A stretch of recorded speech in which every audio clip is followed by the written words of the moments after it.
Right now, the U.S. House of Representatives officially opens an impeachment inquiry against the president. How the Wisconsin delegation is responding to that move. And the latest developments for an East Side strip club as its liquor license hangs in the balance. From the Channel3000.com Alert Center, this is News 3 Now at 10. Thank you for joining us tonight. Those stories are coming up in just a minute. But first, there is a chance for some severe weather tonight for parts of our viewing area. We want to get right to Chief Meteorologist Gary Canalti in the Weather Center. Gary? Eric, we're watching severe thunderstorms just north of our viewing area.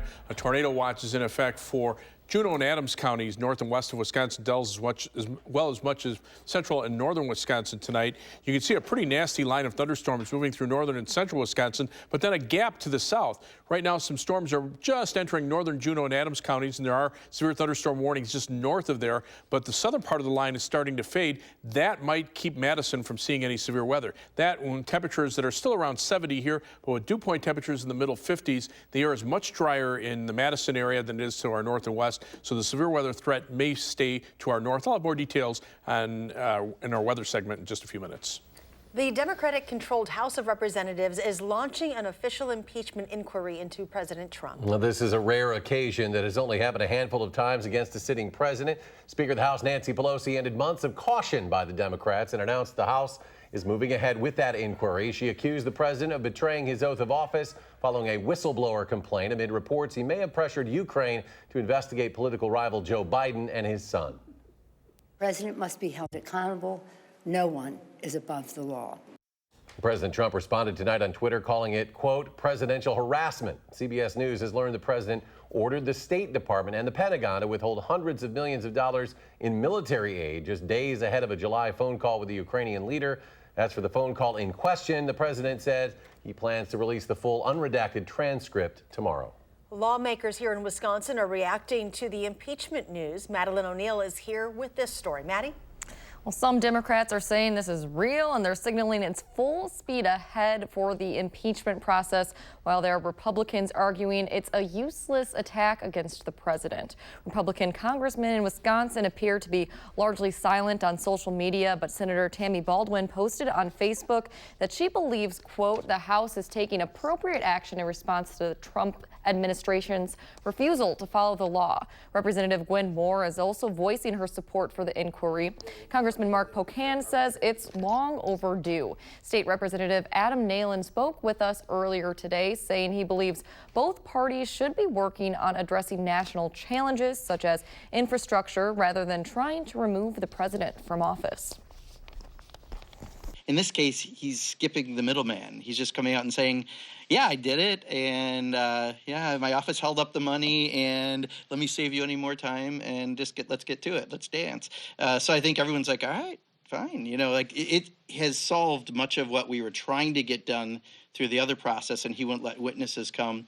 Now he's become his own witness. Yeah, you can't be any more overt than he's being. I look forward to reading those transcripts, and I don't think he'd be so forthcoming with those transcripts and the statements that he has made if he thinks there is a smoking gun. So I look forward to this conversation. I think that there will be a lot there that proves that this is a continued witch hunt and that this is more politically motivated than it is about the rule of law.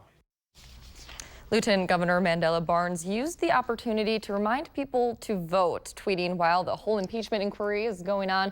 Make sure you're ready to vote in the next election. Happy National Voter Registration Day. Governor Tony Evers is not taking a position on whether President Trump should be impeached because, in his words, I don't make any decisions on impeachment. The governor says he is concerned about things that, quote, kind of take us off the rail as far as moving forward. He says we have to find a way to move forward as a nation. So hopefully there will be some resolution soon. All right, Madeline O'Neill reporting tonight. Maddie, thank you. You're welcome. Well, this is a story that will develop in the days, weeks, and potentially months ahead. So be sure to stay with News 3 Now and Channel3000.com as we hear more from state representatives and get the latest updates from Washington. A subcommittee with the city of Madison is investigating whether Visions nightclub will lose its liquor license. News 3 Now's Amy Reed joins us from downtown Madison, where members have been discussing this issue all evening. Amy? Members of a subcommittee from the Alcohol License Review Committee have finished for tonight. Now, tonight we heard from a supervisor with building inspection who talked about code and permitting violations he saw while out on an inspection. We also heard from police officers who have responded to incident visions. You might remember that this whole hearing is based off a 56-page complaint the city attorney's office filed. Before the interviews started, the defense attorney representing Visions essentially asked for much of the complaint not to be considered. That's because it cited issues as far back as 2012, which is beyond the statute of limitations for city ordinance violations, among other concerns. Going back farther and farther into the past, and every year back you go, those incidents become much and more impossible for the party defending those allegations to investigate. While those two, the male and the biker, were kind of discussing this, another biker had come up from behind him and grabbed the male from behind in a bear hug, and then the main suspect had punched the victim, and then they took him to the ground, and then all the bikers, there were 6 total, started kicking him until he was unconscious. So now we're back to the testimony. That was one of the police officers referencing a fight that he responded to in the last few years. The officer is one of a few detailing instances of violence that's happened at the club. The defense attorney did point out, though, that the Visions employees were not necessarily at fault for the fight that the officer was describing, and that's something that he's returning to as police describe what they've seen. The subcommittee is expected to pick this back up at their next meeting. That's not until late October, and we're not told exactly how long this process will take, but it could span over several meetings, and that could take a span of months. The Sauk County Sheriff's Department has released the name of a homicide victim. 37-year-old Christopher Lytle's body was found on a rural, heavily wooded road in the town of Fairfield on Sunday. He's from Westfield in Marquette County. An autopsy yesterday ruled the death a homicide, but Sheriff Chip Meister said it was too early in the investigation to tell how he was killed or how long the body had been there. The problems on State Street continue. One man shared his story with us today about his brutal assault at the bottom of State Street. Patrick Kempfer said he was attacked by a group of young adults on a Friday night. He had reconstructive surgery for his injuries. Kempfer said he had to reach out to police to find out if they were investigating. And he says the detective he spoke with said he couldn't pull good enough video from surveillance cameras around the area. This is something Kempfer says is contributing to what he calls a lack of care for what's happening on State Street. Response to me and why she hadn't contacted me was because she didn't have any valuable leads, and she didn't want to contact me and give me no information, which I thought was kind of interesting. A little unprofessional, actually. She claimed that, you know, that none of the city of Madison cameras got a good angle of the people that assaulted me. Madison police responded, saying a Central District detective is working hard on this very active case.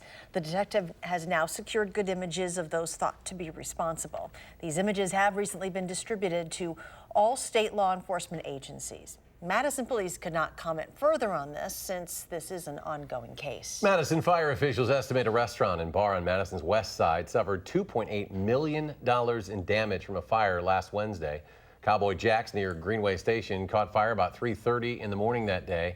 Firefighters say there were no sprinklers in that building. Cause of the fire remains under investigation. Dramatic new nighttime video shows the U.S. Coast Guard capturing what it is calling a narco sub carrying 12,000 pounds of cocaine. That haul with a street value worth more than $165 million.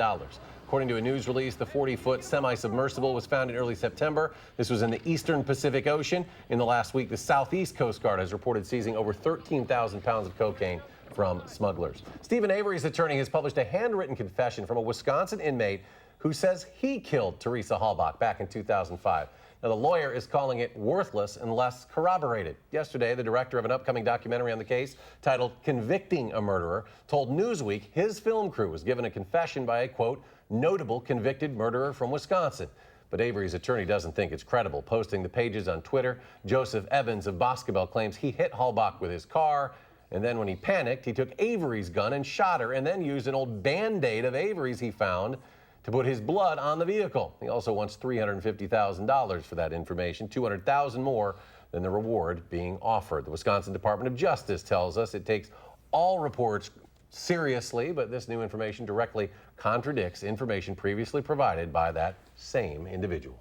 A couple in Milwaukee believes someone has outsmarted their smart home security system. The couple says hackers took control of the thermostat and an indoor camera on their Google Nest system.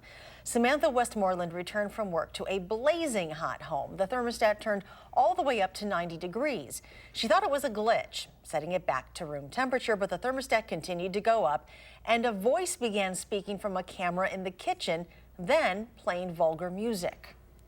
It's supposed to make me feel safe, and I didn't feel safe. And my heart was just racing. I felt so violated at that point. She and her husband changed their password, but the problems persisted, eventually contacting their internet carrier and changing their network ID. They believe someone hacked into their Wi-Fi and then their $700 Nest. Google, which owns the Nest system, says the system itself was not breached. The company says the couple likely used a compromised password, which can be avoided by switching to a two-factor verification. Still ahead tonight, your full forecast as some potentially strong storms move into the viewing area. But first, an area woman is killing them with kindness, creating a bucket brigade, all about positivity. Stay with us.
Welcome back. Anyone who has scrolled through Facebook knows just how negative your news feed can be. An area woman wanted to address bullying in cyber world, and the effects are far-reaching. Madeline O'Neill tells us about a kindness movement quickly gaining momentum. The world's beauty can be lost online. We are more living online than we are out in the world. We're more comfortable to be bullies. I mean, when you get into politics and religion and basically anything, it really hurts. When bullying takes over, Put the fire out before it gets too bad. why not drown it out? kill them with kindness. A bucket brigade, you know, kind of like drowning out the hate and the meanness. Just pops up in your feed, yeah. This August, Wendy Babcock of New Lisbon dove into the concept, starting the Kindness Bucket Brigade group on Facebook, inviting members to wash out hateful comments. And then they would leave a kind comment, tag in another member, and use the hashtag, creating that bucket brigade. My expectation was 100 people, and that was like blown out of the water the first day. With 4,100 members and counting, the group is making unexpected waves. One of my moderators actually in the group said that her physician physically noticed an elevated mood when she walked in the door. They're like, what did you do?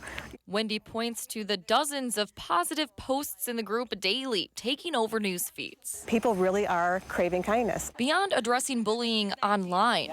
Amen, yeah. Group members say they're opening doors for people, tipping more when they get bad service, and more. So she's going to be donating a kidney to somebody who she matched with. Kindness is being basically going viral. Group member Susie Schwab was raised in foster care and became a foster care parent herself. So I saw a lot of bullying. She's happy to see kindness catching on. It's free, and it only takes a moment. But that moment might have taken somebody's terrible day and turned it completely upside down. Kindness Bucket Brigade.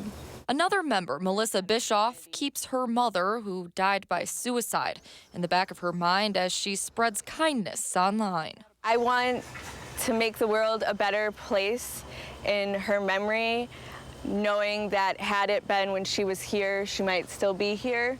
From its humble start as a drop in the bucket, the group is watching the beauty of kindness ripple out into the real world.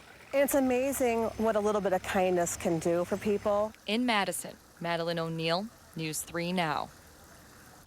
The Kindness Bucket Brigade has members from all across the country and even the world. We'll have a link to the group on our website, channel3000.com. Chief Meteorologist Gary Canalsi joins us now with an updated look at our forecast. Yeah, things very quiet around the Madison area, but it's been a very active night across central and northern Wisconsin. First of all, we have a tornado watch in effect until midnight for Juneau and Adams counties of our viewing area, but basically that watch extends from southwestern Iowa and eastern Nebraska all the way up into the western UP of Michigan.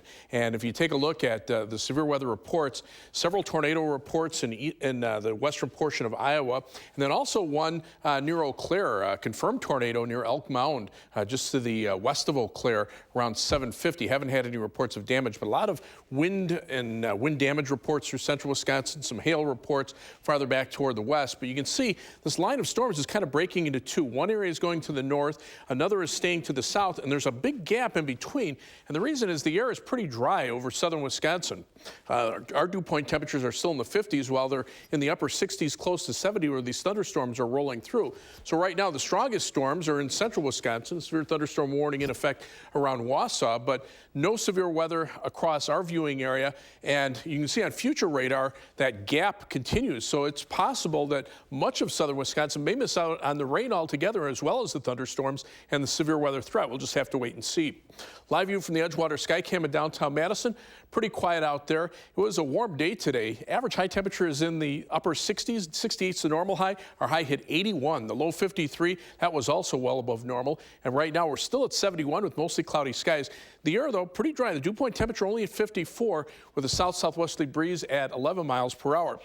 We're continuing to watch the weather for next week. I mean, severe weather threat for most of us is over for tonight, but you can see on future track, this is from the GFS computer model starting Saturday morning, basically showing about an inch of rain from Thursday night into Friday, then a quiet break for the start of the weekend, and then look at the range as just starts coming through in waves from Monday, Tuesday, Wednesday, and Thursday, and the potential is there for several inches of rain, maybe as much as 4 or 5 inches in areas that get heavier thunderstorms from southern Wisconsin into northern Illinois.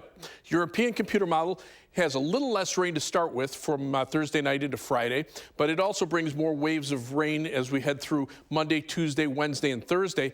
Just not as much here in southern Wisconsin. Still, the potential for 2 or 3 inches. The heavier amounts would stay to our south and west. So It's going to be a close call, but somebody's going to get really walloped with more rain that isn't necessary this time of year. Current temperatures are in the 60s to low 70s. It's actually a weak cold front to our west. But look at the dew point temperatures. 54 in Madison. Here's that swath of moisture that's fueling the thunderstorms. Once they move into the drier air, that should really weaken them, and that's why I'm not expecting much here in Madison. So again, tornado watch in effect until midnight for Juneau and Adams counties. Right now, even there, the severe weather threat seems to be ending. Tonight, shower or thunderstorm chance, and then those will end. Low temperature dropping to 63. For tomorrow, partly sunny, breezy, and cooler day. High temperature at 72, which is still above average. As we look at future track, those thunderstorms race through tonight. A lot of those may fall apart before they even get to Madison. Low temperatures in the middle 60s. High temperatures tomorrow, low 70s. For tomorrow night, quiet, low temperatures in the upper 40s to lower 50s. And then Thursday, high temperatures will stay in the 60s. Rainfall amounts now look like they'll be pretty minimal for most areas, except maybe up to the north where those heavier storms are rolling through. Otherwise, the 7 to 10 day forecast calls for thunderstorm chances from Thursday night into Friday, a break Saturday, and then mild weather with more humidity early next week brings those thunderstorm chances Monday, Tuesday, Wednesday, and then Thursday and Friday. We'll see the rain end and temperatures turn a little more fall-like at that point. All right, Gary, thank you. You're welcome. Brewers inch closer to wrapping up a playoff spot. The highlights from Cincinnati just ahead in sports.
CBS Sportsline says the Brewers had a 99.8% chance of making the playoffs at the start of the night, and they hope to improve those odds even more, playing the first of a three-game series in Cincinnati tonight. Ryan Braun always kills the Reds at Great American Ballpark.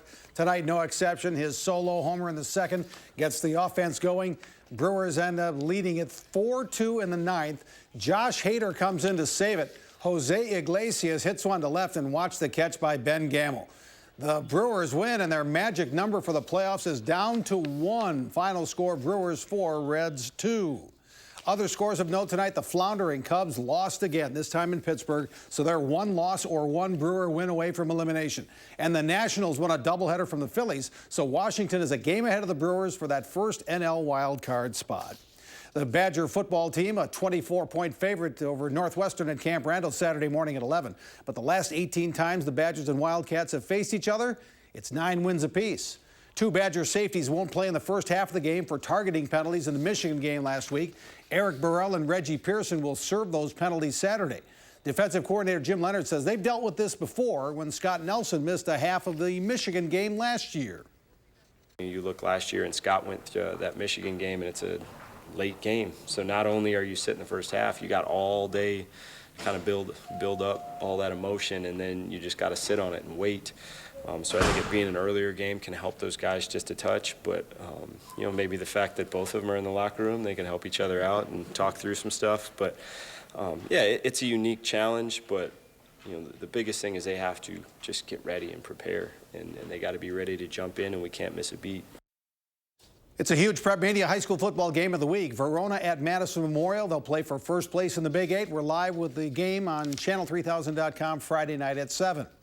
The Milwaukee Bucks were fined $50,000 by the NBA. If you watched that Bucks town hall on Fox Sports Wisconsin a couple of weeks ago, GM John Horst said the Bucks will offer Giannis Antetokounmpo a max contract next summer, but the rules say you can only say that after a player finishes his 7th season in the NBA, and Giannis just finished his 6th. College men's soccer tonight at McClymonds. The Badgers host their rivals Marquette. The Golden Eagles get on the board first half. Patrick Segrist to Christian Marquez. Lucas Sunnison adds a second half goal. Final score at McClymonds is Marquette 2 and Wisconsin 0. And a big high school boys soccer match in Mount Horeb. The Vikings and Waunakee battle for first place in the Badger North. Scoreless first half. Mount Horeb's George Schultz ahead to Tyler Banfield. He sets up Gabriel Gunther, who puts it off the Waunakee keeper for a goal and a 1-0 Vikings lead. Little later, first half, Gunther gets a penalty kick, and he makes it count. Final score, Mount Horeb 2 and Waunakee 1. And we'll be right back.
If there is a severe threat, it'll mainly be in Juneau and Adams counties where a tornado watch remains in effect until midnight. But future radar shows the bulk of the storms staying to our north and maybe very little rain coming through Madison. Temperatures are mild now, but those dew point temperatures are low here, and that will just kind of fizzle out the storms. Look for highs tomorrow in the upper 70s. Thanks for joining us. Do something good, and we'll see you tomorrow.